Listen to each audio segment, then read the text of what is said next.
푸틴 러시아 대통령의 권력 유지를 비판한 바이든 미국 대통령의 9단어를 두고 전 세계에 큰 파문이 일고 있습니다. 백악관까지 직접 나서서 해명에 나섰는데 그 진위에 대해서는 엇갈린 평가가 나오고 있습니다. 워싱턴 연결해 어떤 발언이고 또 다양한 해석은 무엇인지 듣겠습니다. 최중락 특파원. 네, 워싱턴입니다. 자, 우선 논란이 된 바이든 대통령의 9단어, 구체적으로 어떤 겁니까?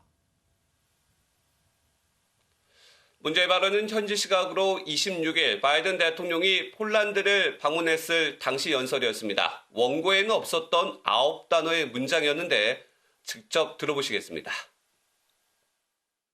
For God's sake, this man cannot remain in power.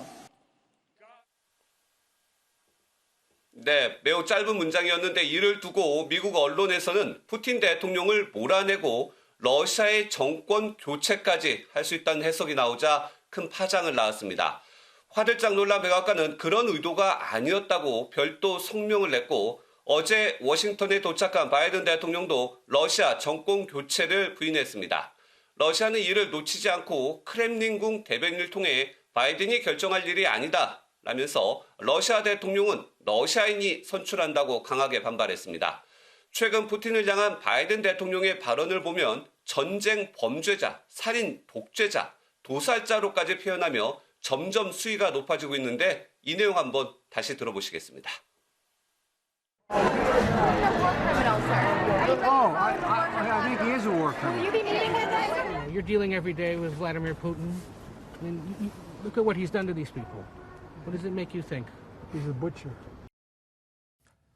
네, 그렇다면은 이렇게 독해진 바이든 대통령의 말, 이게 과연 실수인가? 아니면 어떤 진위가 담겨 있는 것인가? 어떻게 해석해야 합니까? 네, 실수란 해석과 의도라는 분석으로 평가는 엇갈립니다. CNN은 바이든 대통령이 폴란드 방문 당시에 러시아의 폴란드 인접 폭격을 보고받고 격앙됐을 것이라는 해석도 내놨습니다.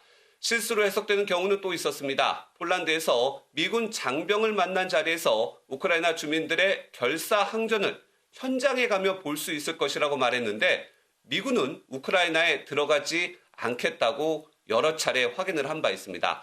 또다시 백악관이 나서 우크라이나 미군 투입은 없다고 해명을 해야만 했습니다.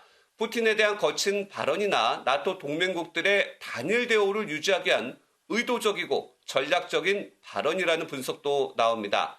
푸틴을 비판하면서 유럽이 하나로 뭉쳐야 한다는 메시지를 강조하고 있다는 겁니다. 진위가 엇갈린 가운데 워싱턴 포스트는 대통령의 단어는 사람을 전쟁터에 보낼 수 있을 정도로 무겁다는 과거 바이든 대통령의 후보 시절 발언을 소개하기도 했습니다. 대통령이 되고 나서는 말의 무게에 대한 실천이 부족했다는 점을 꼬집은 겁니다. 지금까지 워싱턴에서 전해드렸습니다.